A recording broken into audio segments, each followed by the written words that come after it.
Hello, Rich Kids. It's Victor here, and Amanda. we are so excited that you can join us this week. And we are trekking along in our fruits of the Spirit. And what is it this month, or what is it this week? It's patience. Ooh, that one's a tough one. For me, patience is one thing that really I struggle with. Is when I'm in a good mood and I come into a room and everybody else is in a bad mood, and I just all of a sudden I lose them, why can't you just be happy? And I lose my patience, and I get a little bit upset through that. I would say mine is when I have a plan and something goes wrong in that plan. Like if I wake up in the morning and I have a plan of how my morning's gonna go, and then something goes wrong, I have a tendency to lose my patience. And these are both great examples. What are some ways that you guys lose your patience? And when you lose your patience, what's one way that you can do a little bit better? For me, in that situation, when everybody's kind of mad, I have to remove myself from that situation. I just have to be able to say, hey, you know what? I need 5 quiet minutes to just go, take a deep breath, and realize not everybody can have the same happy mood, be in the same happy mood that I'm in. For me, I do also take a deep breath, and I have to remember that I'm not in control, and that it might be a small annoyance, but I can't let it affect the rest of my day. And so I try to take that deep breath and go, okay, God, you're in control. I'm better now. And then move on with it, because you don't really want a little bad moment to ruin the rest of your day. You have so many good opportunities. So as you watch this video, think of a way that you might lose your patience and how you can find a way to keep that patience through that tough situation. And know always that we're praying for you guys. Have a great week and enjoy the sunshine. Bye!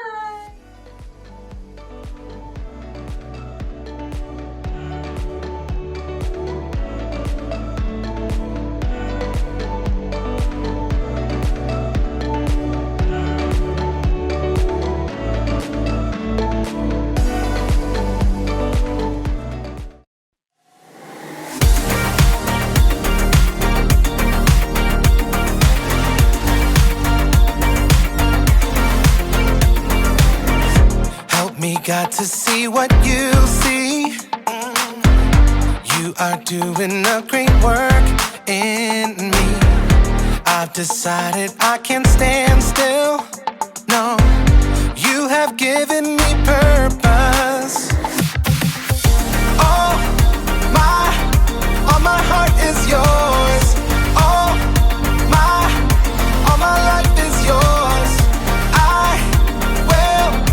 I will make a move for you, for you. All my heart is yours. All my life is yours. I will make a move for you, make a move for you. Make a move, make a move.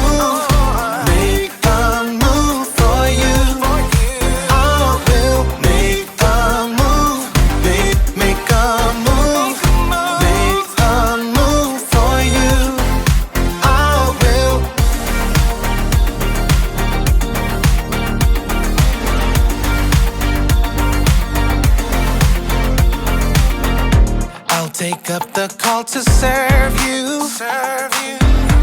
You have given me a job to do. I wanna love the world just like you. Yeah, you have given me purpose.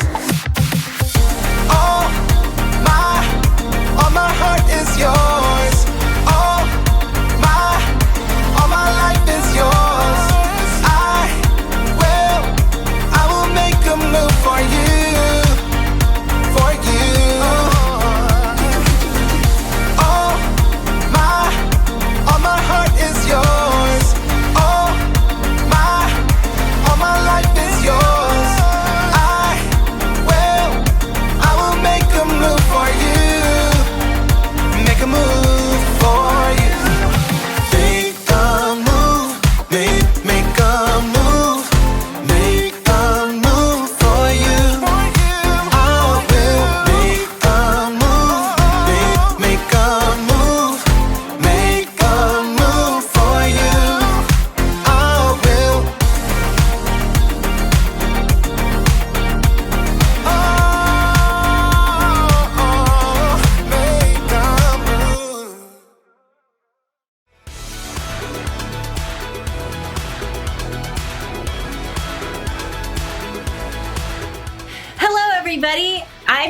Izzy, and I've got something to show you. It's called a ripple tank, and it will help us see waves in motion, and it will help us learn how we can make waves, because what you do today can change the world around you. I always thought you needed something like an ocean to make a wave, but that's not the case. A wave can start with something small, like love. When you show love to someone, it starts a wave of love that spreads out to more and more people.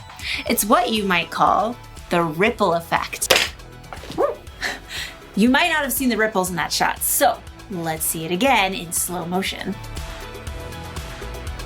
See how the ripples got bigger and bigger? That's what happens when you show love. And that's not the only wave you can make in the world. You can make waves of peace, waves of joy, waves of patience. Oh, sorry. No, come on. I am so sorry. Lost my temper a little there. Well, maybe more than a little. Guess I didn't make a wave of patience, huh? The good news is our story today is all about patience. It looks like I need some patience today. And I'm gonna need a mop, too. The Bible. It's 66 books of history, stories, letters, and poetry that fit together to form God's one big story. The epic adventure of how He created us and loves us so much that He made a way to rescue us. As we travel through the Bible, from Genesis to Revelation, we discover people who met God and found their lives changed forever. Now, for an amazing story, inspired by the book of Proverbs, chapter 15, verse 18. King Solomon, one of the wisest men to ever live, collected many wise sayings in the book of Proverbs. Chapter 15, verse 8 tells us, "A person with a bad temper stirs up conflict, but a person who is patient calms things down." Let's see how this truth might play out in our lives today. Izzy stared at her mom in disbelief. But theater camp is the best week all summer. I feel totally fine. Dad tested positive. He's okay, but he's got to quarantine, and I think the rest of us better stay home this week too. This is so not fair. Just like that, Izzy went from a whole week of fun with her friends at theater camp to watching her younger brothers at home while her mom worked. Can't they just go over to Aunt Rena's? That was the plan, but we don't want anyone else to get sick. We're not sick. It's just a week, sweetie. We'll do something fun later in the summer to make up for it. The next morning, Mom rushed through the kitchen. I've got to be on a Zoom call in 5 minutes. Jack, Ben, you listen to Izzy, okay? She's only 2 years older than me. She's in charge. I'm gonna play Mind Build. No screens until after lunch. Get outside this morning. Outside? Or read. Do something creative. I was supposed to be practicing Hamilton songs. Mom headed upstairs, leaving Izzy with her brothers. Okay, guys. Pick something for breakfast. French toast. Great. Get the eggs, Jack. Get the eggs, Jack. Jack! I'll get them. Bread, vanilla. Don't you need a recipe or something? It's in my head. I'm not eating something you just made up in your head. I'm not. Everyone loves my... Izzy turned to see Ben reaching up for eggs on the top fridge shelf. Careful! Izzy stared in horror. 15 eggs had exploded all over the kitchen floor. Izzy exploded too. Ben, you're such a klutz. I'm sorry. Don't yell at him. Yeah, well, if you'd gotten the eggs like I said, he wouldn't have dropped them. I'm eating cereal. Izzy grabbed a roll of paper towels and shoved them at Jack. Not till after you clean up those eggs. No fair. Yeah, well, life's not fair. Izzy slammed the fridge door shut, which made 2 cereal boxes on the top of the fridge tip over and land in the egg mess. You can clean up your own mess. Jack stalked out, slamming the kitchen door behind him. I'm hungry. Izzy grabbed an egg-covered box of cereal out of the mess. Here. Need milk. I can't get the milk till I clean up your stupid mess. I said I was sorry. You're being mean. Ben sulked his way out the other side of the kitchen. Sighing, Izzy tore a handful of paper towels out and started to clean up the egg mess. Mom peered inside the door, earbuds in. I'm on mute. What is going on? Jack was being a pain and Ben dropped the eggs and I just lost it. Mom sighed. She typed a quick message on her screen, took out her earbuds, and set down her computer. Then she grabbed some wet wipes and started to clean alongside Izzy. I know this whole week isn't fair. I know your brothers can be annoying, but I really need you to take a deep breath when you want to snap. Why does everybody think deep breathing will fix the world? It doesn't, but it does give you a chance to think, to ask God for help and remember what's true. Mom gingerly tapped on her screen with an uneggy finger. Read this for me, okay? Izzy bent over the screen, trying not to drip egg. A person with bad temper stirs up conflict, but a person who is patient calms things down. Proverbs 15:18. I bet King Solomon or whoever wrote that down didn't have younger brothers. Trust me, Solomon's family was not perfect either. I'm sorry, Mom. Hey, I feel like snapping too. But right now, I have to jump back on this call. Think you can calm things down with your brothers? Yeah, I guess. Izzy finished mopping up the egg mess. Then she checked the pantry and then went upstairs to the boys' room where Jack was sketching furiously and Ben glowered from his bunk, clutching his stuffed lion. Guys, I shouldn't have yelled. I'm sorry, but I did find this new box of sugar bombs way in the back of the pantry. Oh, yeah! Mom only lets us have those for snack.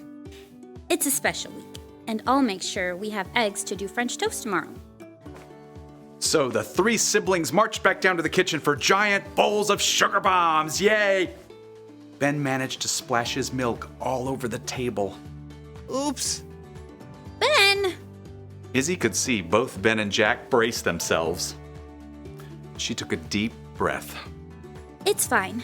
I'll help you clean up. And after breakfast, we can get out the slip and slide. Yes! You're going in the mud. Nope, it wasn't the way Izzy thought she would be spending her week, but if she could keep her temper, maybe she would have fun after all.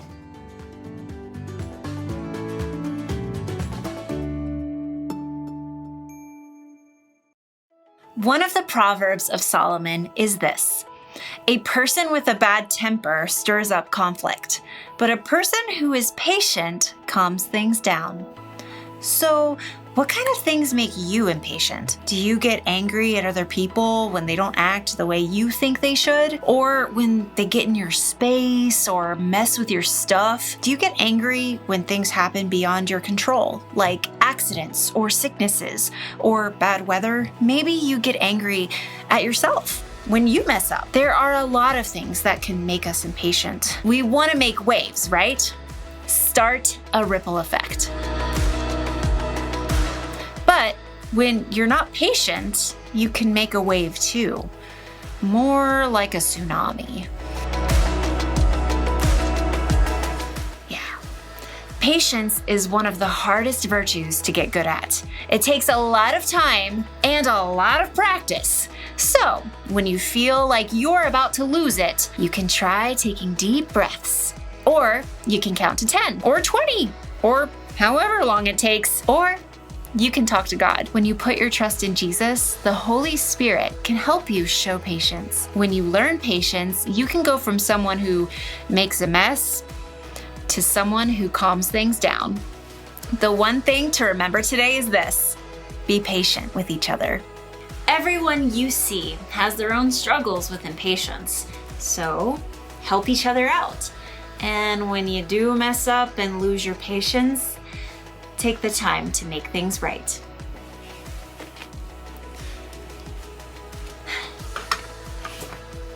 I'll see you next time.